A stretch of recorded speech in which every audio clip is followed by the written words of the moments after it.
There's a house in the St. Lawrence River that fills its own island completely. Wall to water on every side, with just enough room left over for one tree. There's a wooden pavilion on the Yangtze that's been standing in the middle of the river's floodwaters for 700 years. Its foundation carved into the shape of a ship's bow, specifically so the current can't tear it down. There's a set of glass-walled rooms, bolted straight onto a cliff face, 1,300 feet up, with no path leading back down. Guests leave by clipping into a zip line and launching across open air. These aren't concepts or renderings. People sleep in these places. Some of them have been doing it for centuries. Let's get into it. Duran Hunting Lodge, Iceland. On a remote, uninhabited island off the coast of Iceland, there's exactly one building. Duran Hunting Lodge, often described as the loneliest house in the world, has no neighbors, no harbor, and no road connecting it to anything. To reach it, visitors have to leave a boat in rough open water and climb a steep cliff using ropes, because the island has no natural landing point at all. That isolation shaped how it was built. In the 1950s, every wooden beam, every metal roof panel, and every piece of building material had to be carried onto the island by hand. There was no other way to get anything up the cliff. With no trees anywhere nearby to break the wind, the lodge takes the full force of Iceland's storms directly, season after season. It has no power grid and no running water. Rainwater is collected and stored, while food and fuel have to be brought in on every single trip out to the island. A house built for exactly one purpose: giving anyone stranded out there somewhere to survive until the weather allows them to leave again. Baja Sea Nomad Stilt Houses, Southeast Asia. Across parts of the Coral Triangle in Southeast Asia, many Baja families build their entire lives directly above the ocean. Their wooden and metal homes rest on long poles driven into the seabed, connected by narrow walkways and small boats instead of streets. Beneath the floorboards, there is no land, no road, no garden, only seawater, rising and falling with the tide. Strong winds can shake the entire structure. Salt air slowly weakens the wood and the joints, meaning maintenance is constant, not occasional. To live this way, many Bajo divers descend into the sea to fish with little or no breathing equipment, sometimes staying under for several minutes at a time. Research on Bajo divers has found their spleens are often significantly larger than average, an adaptation that allows the body to store more oxygen-rich blood during long dives, a trait that's developed over generations of this exact way of life. Migingo Island, Lake Victoria. In the middle of Lake Victoria, Migingo Island rises out of the water like a compressed metal settlement. Roofs made from corrugated iron and old steel covering nearly every inch of usable ground.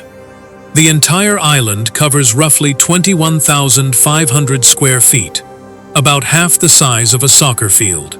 Hundreds of people live and work there anyway. With almost no open ground remaining, homes, food stalls, and shops stand pressed directly against each other across the narrow rock surface. The reason people stay despite the crowding is fishing, specifically Nile perch, a species found in unusually productive numbers in the waters surrounding the island. That single resource is enough to keep a densely packed population choosing to live somewhere with barely enough room to stand, let alone spread out. Yong Jin, China.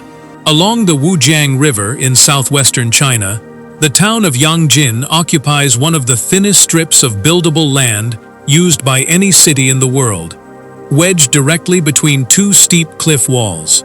From above, rows of high-rise buildings stretch tightly along the narrow gap, with almost no room on either side. Because usable land is so limited, most structures are built on massive concrete pillars driven deep into the riverbed, engineered specifically to withstand sudden flooding during the rainy season. That vertical foundation system is what allows tens of thousands of residents to live stably in terrain that, in most places, would never be considered suitable for a city at all. Every additional building in Yong Jin represents another negotiation with the cliffs on either side. There's no direction to expand except straight up. Longyearbyen, Norway. On the Svalbard archipelago, well inside the Arctic Circle, Longyearbyen operates under a rule that sounds like fiction. New burials stopped here decades ago because the permafrost beneath the town is cold enough and permanent enough that bodies don't fully decompose. Instead, they remain preserved in the frozen ground almost indefinitely. Because of this, residents with terminal illnesses are typically transferred to mainland Norway for their final care, rather than remaining in the town. Life here comes with other rules most places don't need. For months each winter, the sun never rises at all. In summer, it never fully sets. And when residents leave the settlement boundary, many carry rifles, not because of crime, but because polar bears can appear with no warning at any time of year. A town where the ground itself decides who gets buried here, and where survival means planning around rules that exist nowhere else on the planet. Shiba Pavilion, China. On the Yangtze River, a rock formation called Jade Seal Hill sits completely surrounded by water, separated from the mainland on every side. Built directly onto it, the Shiba Pavilion, a multi-story wooden tower covering roughly 3,200 square feet of rock, standing against the largest river in Asia for approximately 700 years. Around it, floodwaters and powerful currents have destroyed countless other structures along the same stretch of river. Shiba has survived because of how its foundation was carved. Rather than building a flat, square base that would catch the current directly, builders shaped the rock underneath into a sharp, V-shaped point, similar to the bow of a ship, designed specifically to split the water instead of resisting it head-on. When flood season recedes, that carved rock base emerges like a stone hull, still bracing itself in the middle of the river, exactly as it was designed to, 7 centuries ago. Today, the site is strictly protected. Boats are forbidden from docking there, and outside visitors are no longer permitted to enter. Chong Kneas, Cambodia. On Cambodia's Tonle Sap Lake, the community of Chong Kneas does something most villages never have to consider. It moves. Twice a year, as the lake expands and contracts with the wet and dry seasons, the water level can shift dramatically, and the entire settlement shifts with it. Homes here are built from oil drums, plastic containers, bamboo, and wood, materials chosen specifically because they float, and because they can be disassembled, moved, and rebuilt as the shoreline changes. That adaptability comes at a cost.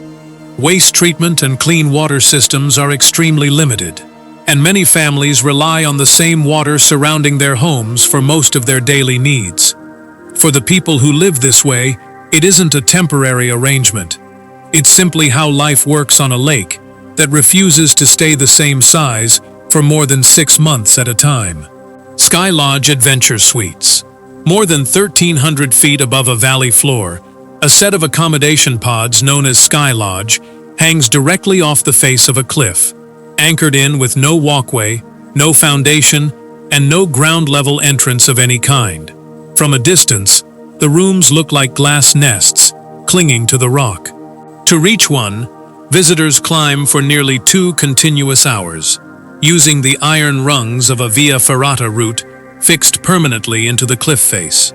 Once inside, guests are essentially isolated in open air, rock, wind, and a drop on every side, with nothing resembling a normal building anywhere nearby. Leaving isn't simpler. There's no path back down. Guests exit by clipping into a zip line and launching directly across open air to the valley floor below. Recognized as the world's first cliff-hanging capsule accommodation, Sky Lodge didn't just build somewhere unusual. It removed the option of a normal exit entirely. Bivacco Gervasuti, Mont Blanc. At an altitude of roughly 9,300 feet on Mont Blanc, there's a structure that looks more like a piece of a spacecraft than a mountain hut. Bivacco Gervasuti is a tube-shaped shelter, clinging to a narrow rock outcrop, with nearly half of its capsule body projecting directly over the abyss above the Frébouz Glacier. Its bright red and white exterior isn't decorative. The reflective colors are designed to help exhausted, disoriented climbers spot the shelter from a distance, through thick fog and active snowstorms. That same exposed position also means the structure absorbs violent wind gusts, freezing temperatures, and constant avalanche risk, conditions that would make most buildings unsafe almost immediately. Inside, it holds 12 climbers at once, providing warmth and shelter when a storm closes in with no other option nearby. When conditions turn on that section of Mont Blanc, every life still on the mountain can end up depending on a single metal capsule, bolted into rock, built for exactly this moment. 10 houses. An island in New York with room for exactly one home. A shop smaller than a parking space, bolted 400 feet up a cliff. Homes with no land beneath them at all, built entirely above open sea. An island in Lake Victoria, packing hundreds of people onto half a football field. A city squeezed so tight between two cliffs it has nowhere to grow but up. A town where the ground itself won't let you be buried. A wooden tower that's outsurvived 7 centuries of one of Asia's most powerful rivers. A village that physically relocates twice a year to keep up with a lake. A cliffside hotel you can only leave by zipline. And a capsule bolted to a glacier, built for the exact moment a climber has nowhere else left to go. Every one of these places made the same decision, that the location wasn't the obstacle, it was just the price of staying.